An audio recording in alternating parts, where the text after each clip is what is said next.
Dear ladies and gentlemen, I think we can start, and I'd like to ask our Deputy Director General, His Excellency Dr. Hamid Apoliero, to deliver his opening speech, and afterwards we'll move to the whole webinar session.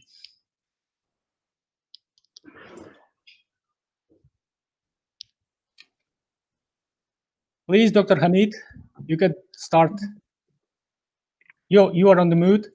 Please switch on.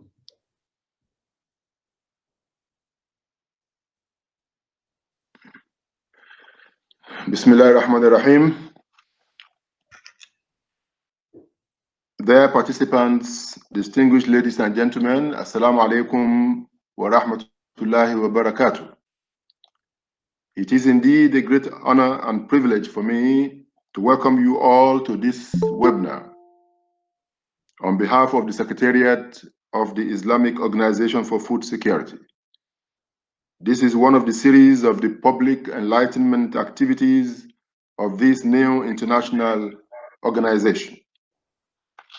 You will all recall that the Organization of Islamic Cooperation, with its headquarters in Jeddah, Kingdom of Saudi Arabia, embraces 57 member states, including countries in Africa, Asia, Middle East, the Gulf, Europe, and South America.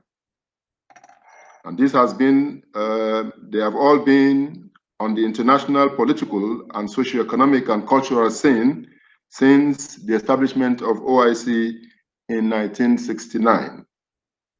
Owing to its focus on developing socio-economic cooperation among its member states, most of which are middle-income and low-income developing countries, OIC has established key specialized development institutions over time. Among these institutions is the Islamic Organization for Food Security, popularly known as IOFS, and which is based here in Nur Sultan, Republic of Kazakhstan. Accordingly, IOFS is a specialized institution of OIC entrusted with coordinating intra-OIC cooperation in the domain of agriculture, rural development, and food security. The decision to coordinate the various activities of members in the domain of food security has always been anchored on the need to leverage on the enormous regional comparative advantages within the Islamic world towards addressing the challenges of poverty, hunger, malnutrition, and underdevelopment facing most of its member states.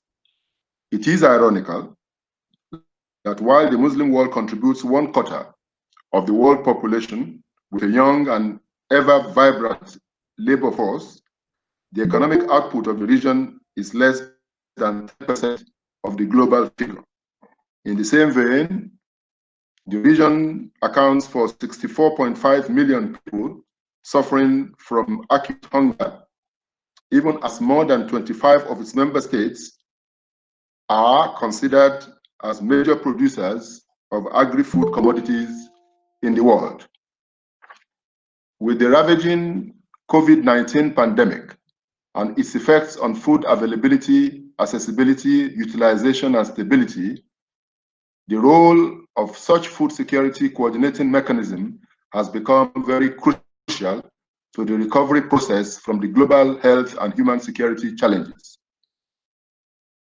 Fortuitously, the immediate push for the creation of IOFS was the triple global financial, energy, and food crises, which occurred in 2008, and which also culminated in the call by the first president of Kazakhstan, His Excellency Nur Sultan Nazarbayev, in 2011 for the creation of a food security collaborative architecture in the Muslim world. Today's webinar will focus on the institutionalization of IOFS as a framework for pooling resources among OIC member states in the area of food security, the various steps that led to the evolution of IOFS, and the entire efforts deployed towards ensuring that the institution remains an influential actor for addressing the various challenges of development in the Muslim world. These include the need to innovate and introduce homegrown solutions to those identified problems of food security, including climate change, the financing of development through innovative Islamic financing models, and the mainstreaming of the halal food standards and certification, as well as the elimination of technical and artificial barriers to food trade. Other initiatives will feature the upscaling of research and development and the role of centers of excellence in supporting food productivity and sustainable food security. Dear participants, ladies and gentlemen, in order to allow more time for our main discussion today, as well as giving room for the interactive session that will follow, I will now call on our indefatigable legal counsel, Mr. Nur Salim Sulaimanov, to speak to us on the topic of the webinar today, which is Islamic Organization for Food Security from the legal and institutional perspectives. Over to you, Mr. Nur Salim. Wassalamu alaikum wa rahmatullahi wa barakatuh. Thank you very much. Thank you, Excellency. Thank you, Dr. Hamid. As I said, Dr. Hamid said, I'm a legal counsel at the NON-IOFS. My name is Nur Salim Sulaimanov, and I'm going to speak about IOFS from the legal and institutional perspective.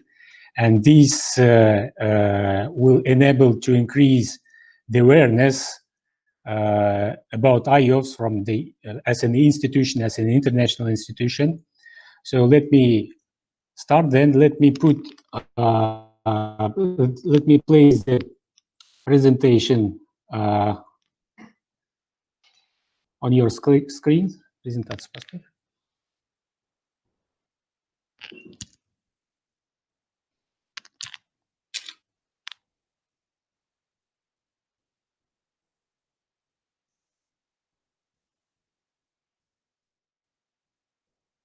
Okay, so we can start. In order to be well structured, I decided to split up the whole session into the three main topics, three main items. So first one is IOFS as a subject of international law, where we will consider the matter of establishment, the legal capacity. We will see some provisions of the statute, member states, and afterwards we will go to the mission of IOFS, where we'll touch upon the main objectives, the purposes of the Islamic Organization for Food Security, and also we'll touch upon some programs. And finally, we'll go to the decision making, where we will again consider the legal aspects in terms of organizational governance, the basic elements of the General Assembly, the resolutions, and finally, I think we will have Q&A session where you can send your questions in the chat, and I'll try to address the queries, the questions. If I'm not be able to, you can send these questions to my email. At the last slide, you can see my email. You can send these questions, and we will try to respond as soon as practicable to all these queries. So let me start. IOFS as a subject of international law, institutionalization, legal capacity.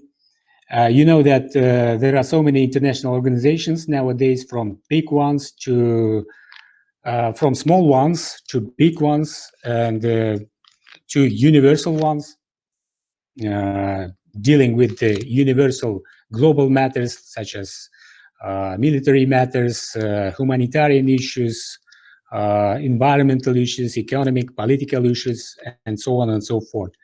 And the Organization of Islamic Cooperation, which is our indeed parent organization, is one of the biggest in the world. It is the second largest international organizations, and it has 57 member states at the moment. And the main mission of the OSCE is to protect Muslim world, to protect Muslim all over the world. That is the core mission of the OSCE. What about the IOFS? IOFS is a specialized institution of the OSCE, and it has a separate legal personality, so it is a subject of international law. Given that it has a legal personality, it should be treated separately from its member states. And it is a treaty-based organization, i.e., it was established by virtue of treaty, and it is function-based organization, i.e., it fulfills certain functions to achieve certain purposes. What is the legal foundation? The IOFS was established in November 2012 in Djibouti, Republic of Djibouti, during the CFM 39th session of the Council of Foreign Ministers, through the adoption of relevant resolution. The statute of IOFS was adopted by the next CFM, the 40th CFM, held in Conakry, Republic of Guinea, on December 2013. The first session of the General Assembly of IOFS was held on April 28, 2016 in Astana, Kazakhstan. And now the registration within the United Nations in progress, and hopefully by the end of this year, we will be registered in the UN registrar. So we have all legal capacity to conduct as an international legal entity, as an international organization. Who can be members of the IOFS? So Article 5, Para 1 of the statute discloses this matter. So it says, every member state of the OSCE may become a member of the organization upon signing the statute. And the provision continues. So it means that only OSCE members can be member of the IOFS.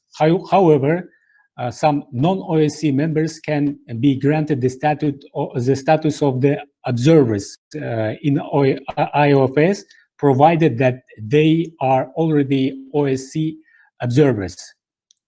So you may know that OSCE has several other non-OSCE states as observers. Also, Article 21, Para 1 says that statute shall be open for signature of OSCE member states following its adoption by the Islamic Summit Conference, or CFM, and we know that it was already adopted. And also, it says that at least 10 ratifications are needed to enter into force, to statute to enter into force. So as a matter of fact, the 10th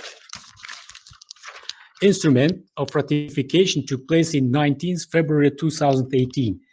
So from March 2018, the Statute of IOFS is an international treaty, valid and effective international treaty. So where does it stand under the OSCE umbrella? As I have already mentioned, IOFS is a specialized institution. So you know that OSCE has several organs, including specialized institutions.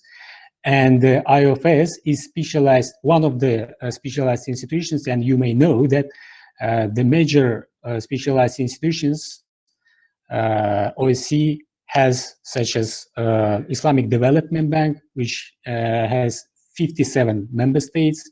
Another major institution is the Islamic Educational, Scientific and Cultural Organization, which is ISESCO. It has, if I'm not mistaken, 54 members. And finally, IOFS, which has 34 member states for time being. Who are the members of the IOFS at the moment? And there are so many, actually. 34 countries are members of the IOFS. They all signed the statute, and 13 out of them have ratified the statute. So I'm going to deliver the message to IOFS members. You are the members of the IOFS. So it is your organization, and it was established to to solve your problems, your country problems, your regional problems. So please be active in communicating with IOFS Secretariat. Please offer some initiatives. Please communicate with one another through the IOFS. So it is your organization. And also, please determine the passionate persons as a focal points, because sometimes we face some miscommunicating challenges with our member states.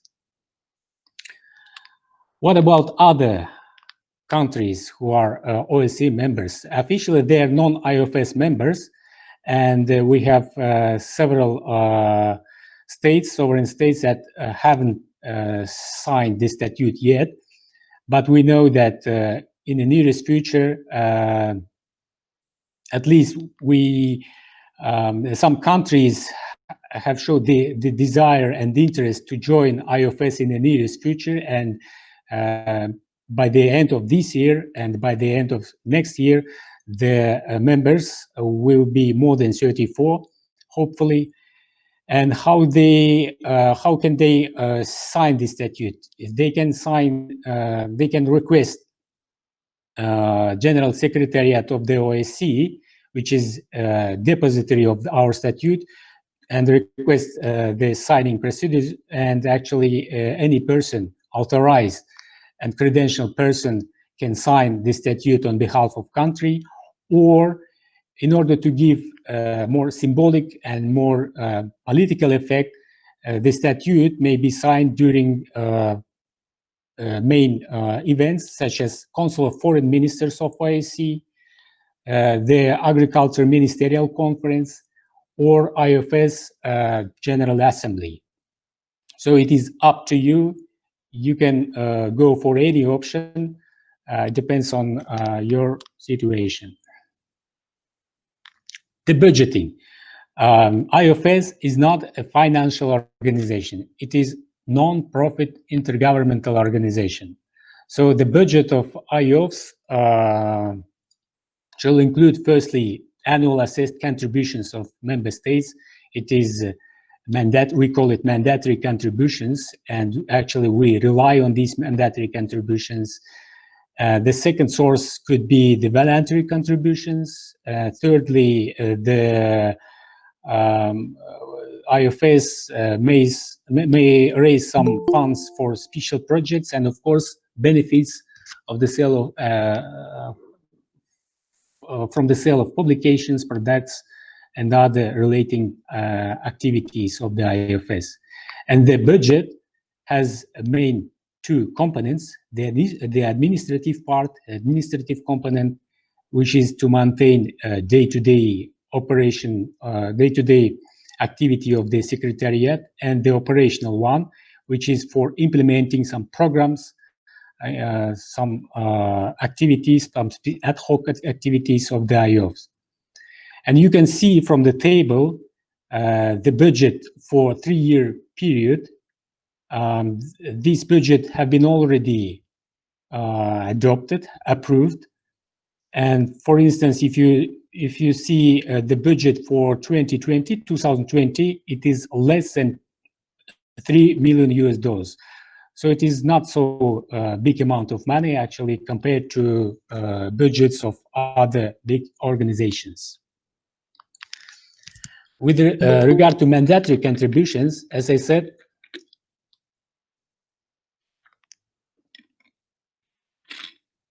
this budget from the previous slide is just allocated among all member states. And you know that given that we are OSCE institution, specialized institution, we imported and adopted many rules, regulations, approach, and culture of the OSCE General Secretariat, or of the OSCE, actually the OSCE, including the methodology of calculating the budget. And this budget was allocated between member states depending on each country's ranking, depending on their income ranking. Do you see what I mean? So it is subject to all countries. And actually, one interesting and very important aspect is that the budget is fixed. So it will not be changed. And in case newcomers appear, in case some new members will join in the nearest future, the budget will be fixed and just be reallocated between member states. So it means that more members, less contributions. I think it is.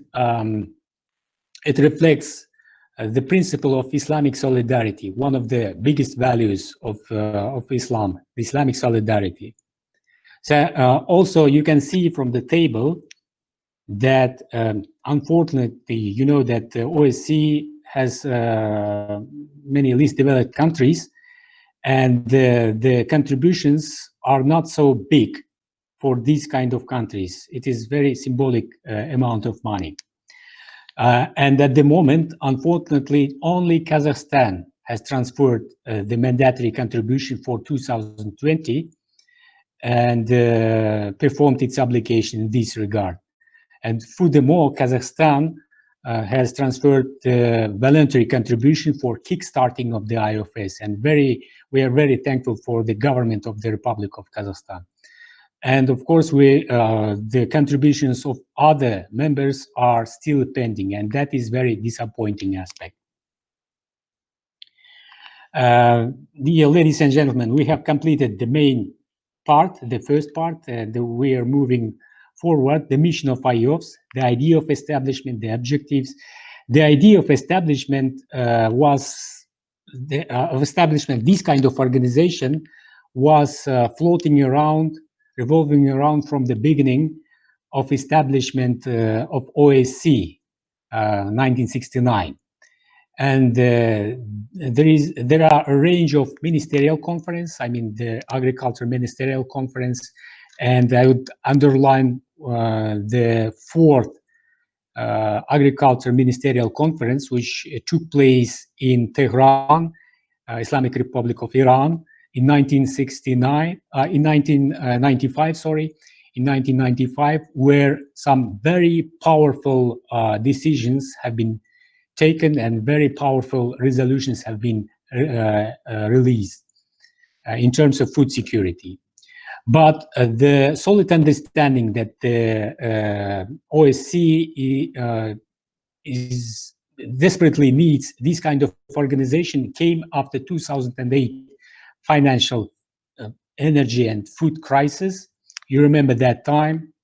The starting point was in America, the collapse of financial systems, the notorious toxic submortgage shares, and these crises spread all over the world, including the OSCE region.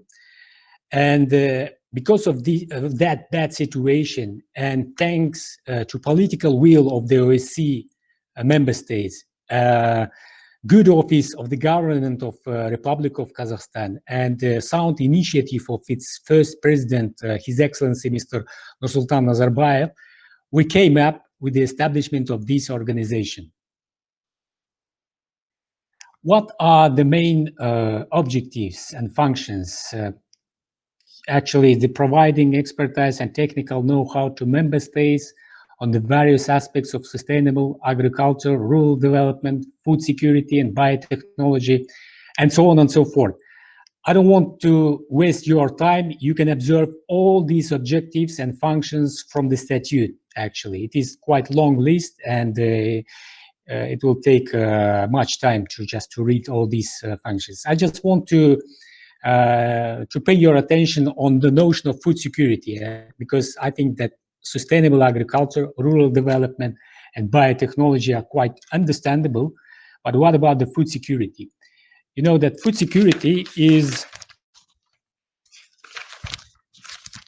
defined as ensuring that all people at all times have both physical and economic access to the basic food that they need. So it is widely accepted definition of the food security. So what does it mean? It means that food security covers not only agriculture, as a first part of the food supply chain, but all other elements of whole food supply chain, production,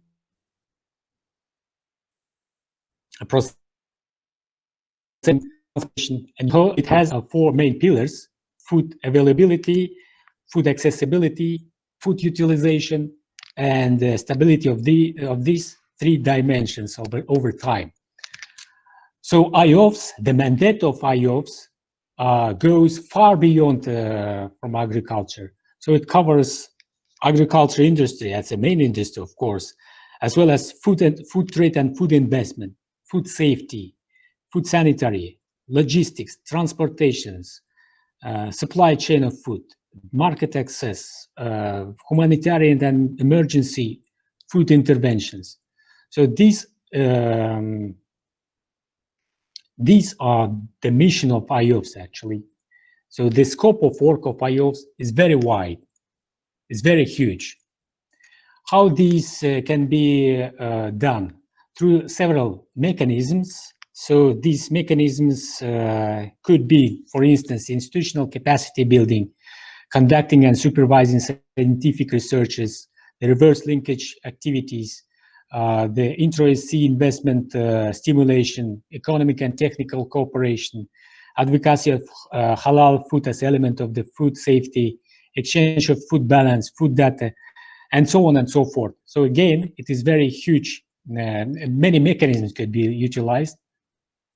So IOFS is a programming institution. So it creates program, it manages this program, and it tries to implement this program, of course, in collaboration with member states or with OSCE institutions or with other fellow international organizations. So that is the main mission of the IOFS. With regard to programs, currently we have several programs. IOFS is dealing with several programs, and these programs have been approved by the ACMOA. ACMOA is an acronym. ACMOA is annually coordinating meeting of the OSCE institution. So this is a platform where OSCE institutions discuss with one another, coordinate with one another, agree with one another in order to avoid any kind of duplications, any kind of inefficient programs and activities. So these programs of IOFS have been adopted by the latest ACMOA. So first of all, the executive program of action and development of strategic commodities, such as wheat, rice, cassava, and palm oil. This is one of the big programs. Food Security Reserve, which is another very promising program of IOFS. Islamic Food Processing Association is the third program. It is also far-reaching program, and it is actually IOFS is in progress of establishment of this association, which will be the hub for the private entities of member states, where they can exchange their information. They can assist one another in, they can facilitate their business relations and so on and so forth. And hopefully also in the nearest future, the association will be erected. Intra-OSCE Gene Bank Development, which is another very important program.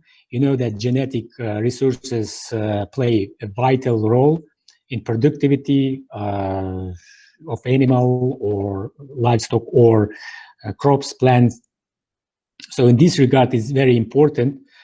And in July, for instance, we are running the workshop on this topic in collaboration with the esteemed State of the United Arab Emirates and in coordination and collaboration with the OSCE General Secretariat, with COMSTEC, with IDB, with FAO, and with the ICPA, which is another respectful international organization we're partnering with. Another very challenging program is food safety, and particularly SMEC, OSCE SMEC halal standards. You may know that in the OSCE we have some challenges in terms of standardization of the halal food, of halal industry, and so on and so forth. And we took over this program. And finally, efficient use of water resources, which is another very important program. You know that in OSCE,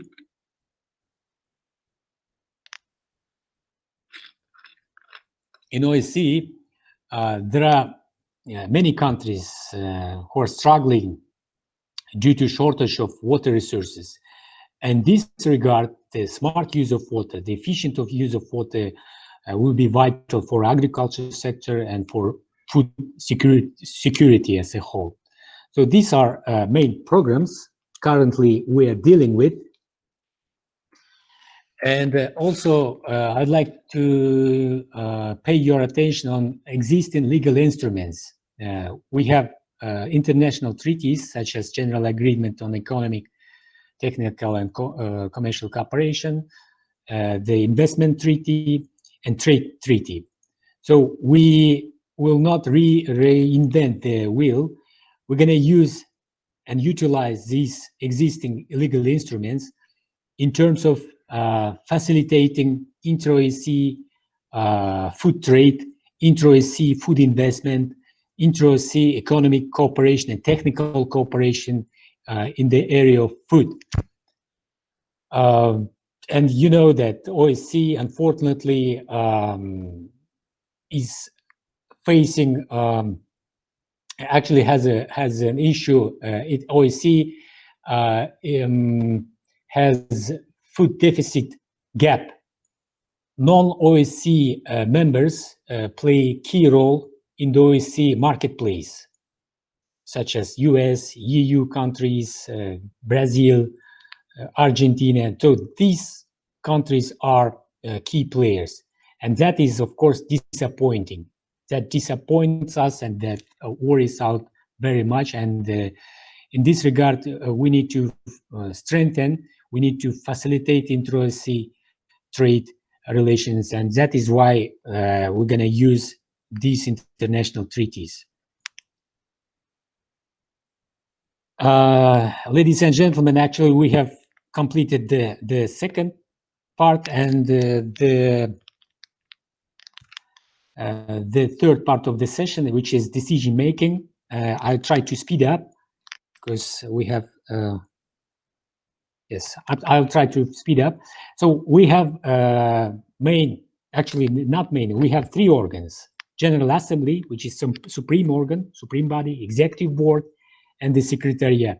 The Secretariat is actually the headquarters of the IOFS, led by His Excellency Mr. Yerlan Baydavlet, who is National of Republic of Kazakhstan. He's Director General, and he's in charge of the Secretariat.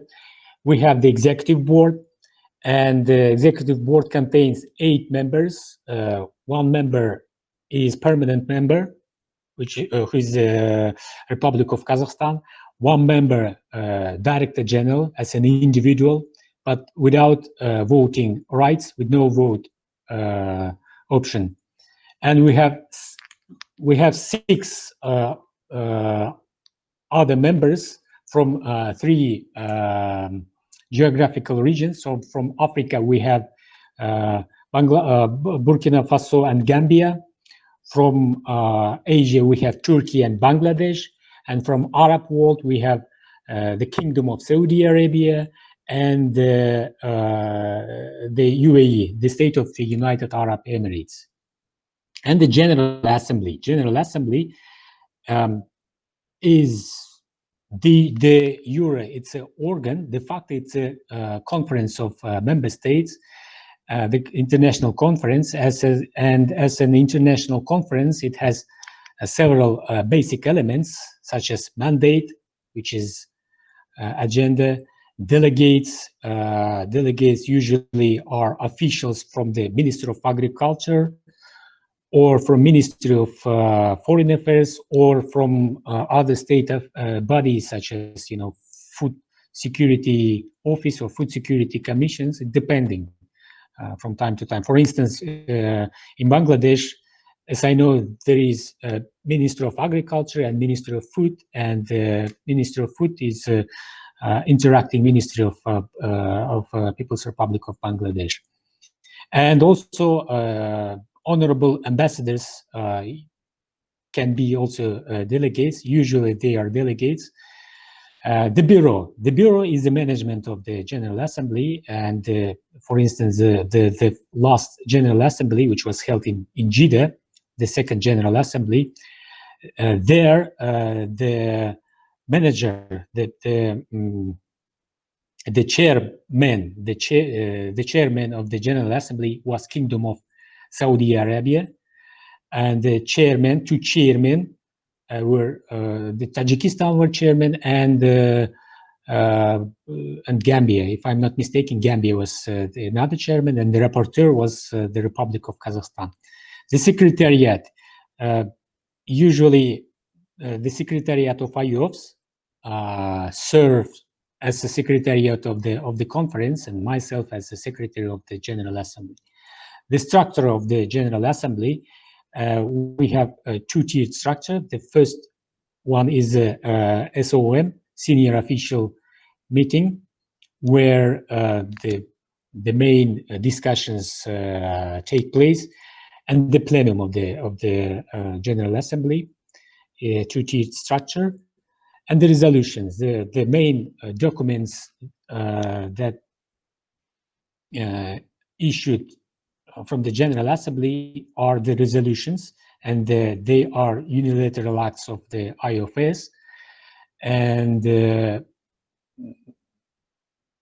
again, interesting aspect is that these resolutions, I mean, the resolutions of the IOFS, some resolutions should be considered together with the resolutions of other OSCE conferences. For instance, with the Ministerial Conference, the Agriculture Ministerial Conference, because the resolutions of the Ministerial Conference and the IOFS General Assembly should constitute the one whole or one staff. And for instance, in the Ministerial Conference, there could be discussed some basic elements, some high-level elements, and details can be discussed within the General Assembly of the IOFS. So for some cases, resolutions should be considered together with the resolutions of other OSCE conferences. And a couple words about the General Assembly. You know that the latest General Assembly was held in 2019 in Saudi Arabia, and mainly this General Assembly was institutional based, and almost all matters were about the operationalization, about the institutionalization matter.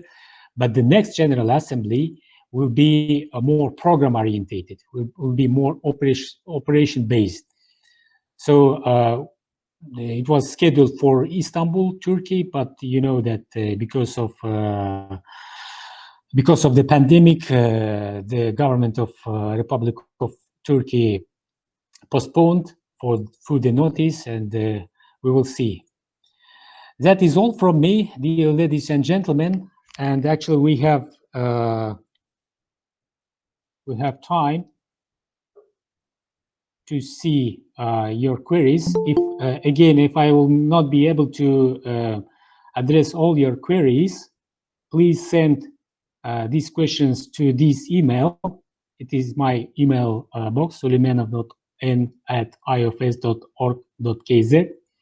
And we will try to respond to all these questions as soon as possible, as soon as practicable. And the questions, of course, should be related to today's topic.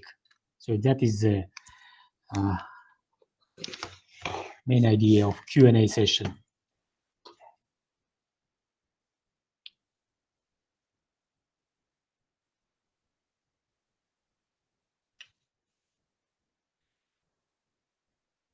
So, ladies and gentlemen, questions, please.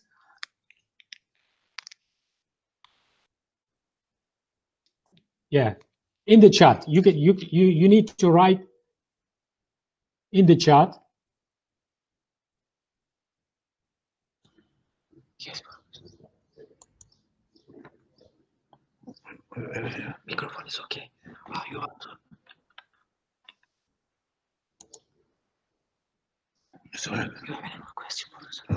Mr. Abubakar?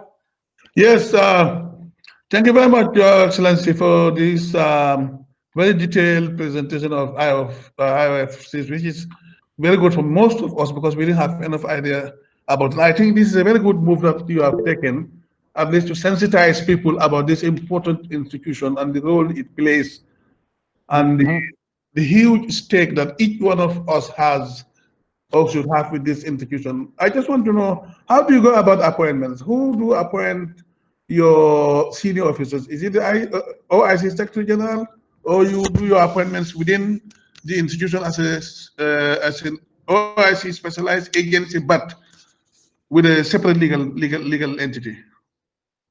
Director General, can you hear me? Yes, I think you can hear me. Director General is appointed by the General Assembly. Okay. That is a must. Okay. Deputy Director General is also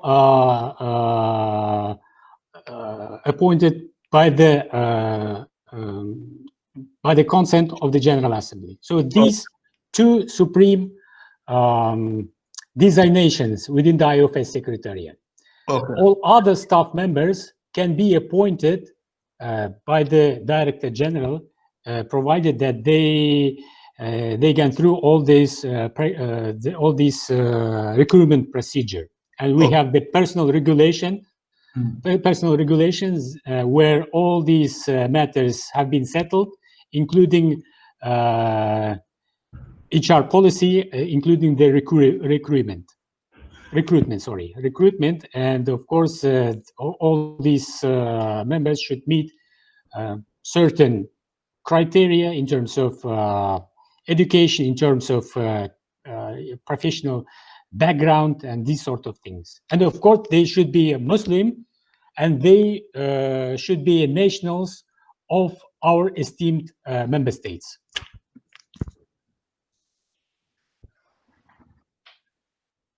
Member states. Okay, thank you. Okay. Thank you, Brother Salim. Thank you, sir. Any other questions, dear participants, dear brothers and sisters?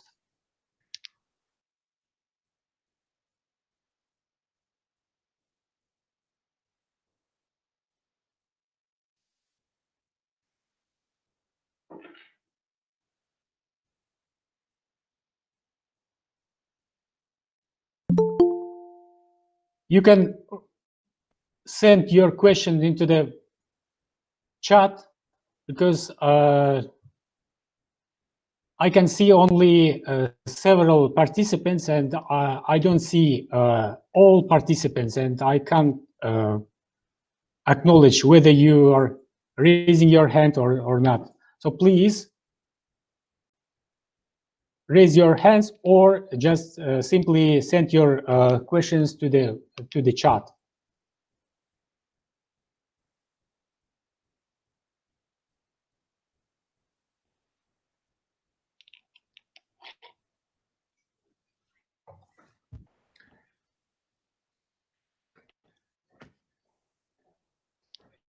Can I make a small observation, Mr. Nursalim, please? Yes, of course. Excellency, Mr. Askar, Assalamu alaikum. Alaikum assalam. Glad to hear you, of course. First of all, to greet all the participants and my dear friend, His Excellency Mr. Irlan Baydaulet. I thank him especially for inviting me to be a part of this conference. I see very serious face of our dear friend and colleague, Mr. Ambassador Hamido Piloiro, and I wish him all the good. And actually, I know that for the new leadership of this organization, now it's a crucial time, and it's a time when they have to make tremendous efforts to put a solid foundation for this organization for the future. But as you rightly mentioned, the success of this organization depends on the membership. So we know that was a little bit slower than the joining the organization by signing. Where are we now with the ratification of that agreement? How many countries ratified the agreement? Thank you, Excellency, Mr. Askar. For time being, we have 13 ratified countries. And the latest country was Mali. And we received the ratification note just, if I'm not mistaken, just a couple weeks ago. So it is in progress, and hopefully, hopefully we will able to extend our members. As you know, we are 34 at the moment, and by the end of this year, hopefully we will have more than 34 in terms of signed countries. And also, we do hope and we do believe that ratification will be also increased, the number of ratifications. So at the moment, only 13 countries have ratified, Mr. Askar. Yeah, thank you very much. And well, I wish those countries and the participants from those countries who did not ratify yet, just to speed up the process of ratification, because only after the ratification of the agreement you would be considered as a full-fledged members to the organization. That would be giving you the right to sending your personnel and to be elected to some positions in the organization. But more than that, it will give more strength, power, and authority to the organization by the recognition of that organization into your own country. So I use this opportunity also just to wish all of you the best from the Secretariat of the OIC from Jeddah, and the best wishes and congratulations from His Excellency, the Secretary General of the organization, Dr. Ahmed Al-Uthaymin. And thank you very much. Thank you, Excellency. Thank you, Mr. Askar. Your intervention is well received by the IOFS. Thank you very much, Mr. Askar. Dear ladies and gentlemen, any other questions, any other queries? This is Hazikul from Bangladesh. Yes, Mr. Hajikul. Yes, my question is that how many countries still paid for their compulsory payment to the IOFS? How many countries have paid already contribution? paid? Yeah. As I already mentioned during the session, only Kazakhstan performed its obligation in terms of mandatory contributions, and so far we have only Kazakhstan that fully transferred its contributions. And of course, we are looking for other contributions from other states, yes, because these contributions will enable us to, to speed up and to facilitate these programs. So this is very important for the organization, actually. Yes. I would like to give you information, for your kind information, that the Bangladesh is on process for paying the permanent contribution. This is in the process. I already started the process of payment. Okay, thank you. Thank you. It would be great. It would be great. Thank you for your efforts, and thank you for your good office in terms of the contribution. Thank you.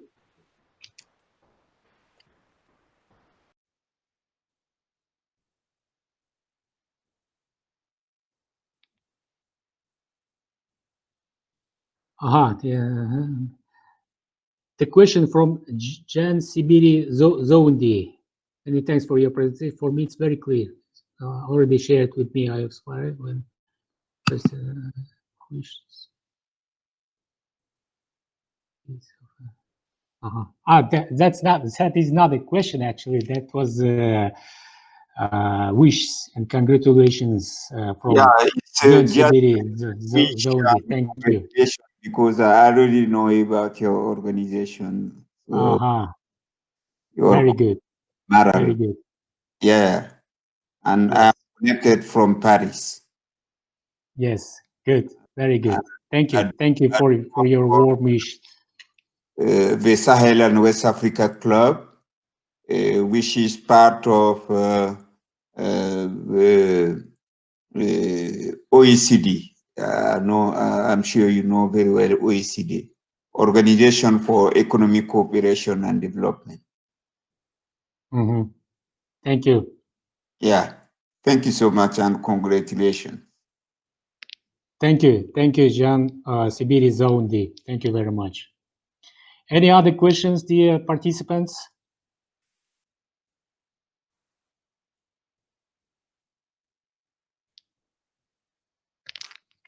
I have forgotten to say that I'm from Burkina Faso. From Burkina Faso. Yeah. Yes. I saw two people, one from the Gambia and one from the Burkina Faso. Yes. Yeah. That is true. We set up good relations with Burkina Faso. Yeah. And you are, your esteemed country is a member of the executive board. Yeah, thank you so much.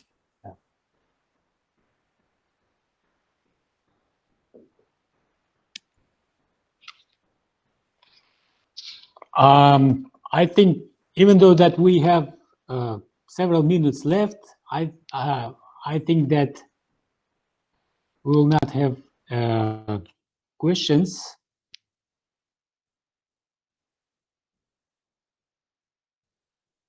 Okay. Okay. I wish we can have some word from Ambassador Hamid Opiloiro or from your Director General. Maybe I missed that part at the beginning because I joined the conference late, but it would be good to hear something from the top leadership of the organization right now. What is their assessment of the situation? What are they thinking about the current situation and the horizons, the opportunities for the organization to grow and develop and so. If we still have some time, why not to use it to hear to the experienced and those who are authorized with the leadership? Yes, I can see Mr. Hamid is online. Please, if you, Dr. Hamid, can you hear me? Yes, thank you very much. Thank you, Excellency Ambassador Askar Musinov. This is very interesting. Actually, Mr. Nur Salim has done justice to most of the issues. When he was talking about membership, and he was talking about also the issue of the relationship between OIC as a mother institution and also IOFS as a specialized institution. Let me just add one issue that despite the fact that we have 34 member states and we have only 13 countries that have ratified, we have a very strategic relationship with the OIC. We operate like the International Criminal Court, whereby even if you are not a member of ICC, matters can be referred to ICC by the United Nations Security Council. So we have a critical resolution that deals with that IOFS actually is entrusted with implementing OIC resolutions in the area of food, agriculture development, and rural development. So in this case, actually, we operate very side by side with the OIC, and most of our programs are actually activated or diverted for the attention of all member states. So in this case now, we actually deal with 56 member states, 57 actually, and we always take care of them, take them on board when it comes to our programs. And most of the countries are participating in our programs. And I'm delighted that also the speaker has spoken very much about most of the programs that we have now, and including the those programs that are based on science and STI agenda of the OIC. Actually, we have 3 critical programs which also belong to the science and technology innovation agenda of the OIC. And one of them is what you have mentioned, Mr. Nur Salim, and that is the workshop on development of national gene banks, which is taking place in Dubai in July, also through this virtual video conferencing mode. So I believe that our countries, our member states are very keen, and they're very enthusiastic in ensuring that this experience actually started time ago, right from when OIC was created in 1969. It's actually the last specialized institution to be born, but actually is one of the oldest, because the issue of agriculture and food security has been on the top burner within the OIC General Secretariat, and even in the economic department and the science and technology department.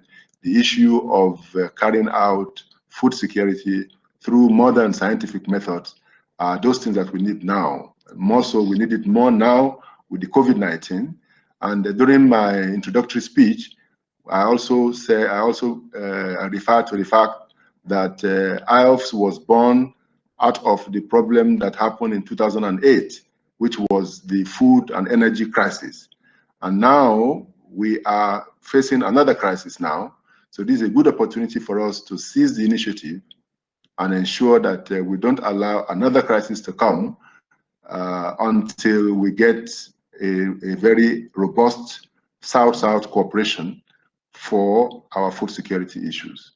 Thank you very much. I think I can see also the DG is also around. So these are some of the things that I also want to add to the brilliant presentation which Mr. Nur Salim has just presented. Thank you very much, Mr. Hamid, Dr. Hamid. I'm gonna pass to our Honorable Director General to complete this webinar session and to say some warm wishes to all honorable participants. And His Excellency, Mr. Irlan, please, it is time for your final intervention. Assalamu alaikum wa rahmatullahi wa barakatuh. Dear participants, dear brothers and sisters, first of all, let me, this is very unusual that the Director General, I have honor to close the webinar. This is really very, I hope that we will continue this series of corporate webinars. And let me thank our dear colleague, brother Nur Salim. I think it was really perfect webinar. Thank you so much, Nur Salim. Thank you so much, Excellencies. Thank you very much, Mr. Musinov, for your very great intervention. We really expect and hope that our good partners in OIC and especially General Secretariat will support us in all our programs. We have enough energy. We have all the programs with us. What we need just support, just your support. And today I see we have really good audience from all participants. We have good, we heard in the same manner. We are going to have some other seminars. If you allow me, just let me announce that on the 24th of June, we will have another seminar from our advisor on science and technology, Mr. Ismail Abdul Hamid. He will talk on food systems. and will also brief you on all what we are doing in this regard. So again, thank you so much, and I wish that we will continue and work with you. And this time of pandemic will go over. I wish you all the best. I hope that our Ummah, all of you, all your families, stay safe, and may Allah bless all of you. Wish you all the best for your personal and your professional life. Thank you so much. Thank you so much. Thank you, Excellency. Thank you, Mr. Yerlan Thank you very Baydavlet. Thank you, dear participants. Thank you, ladies and gentlemen. As DG informed, we're gonna run other thematic webinars, and see you soon. Thank you.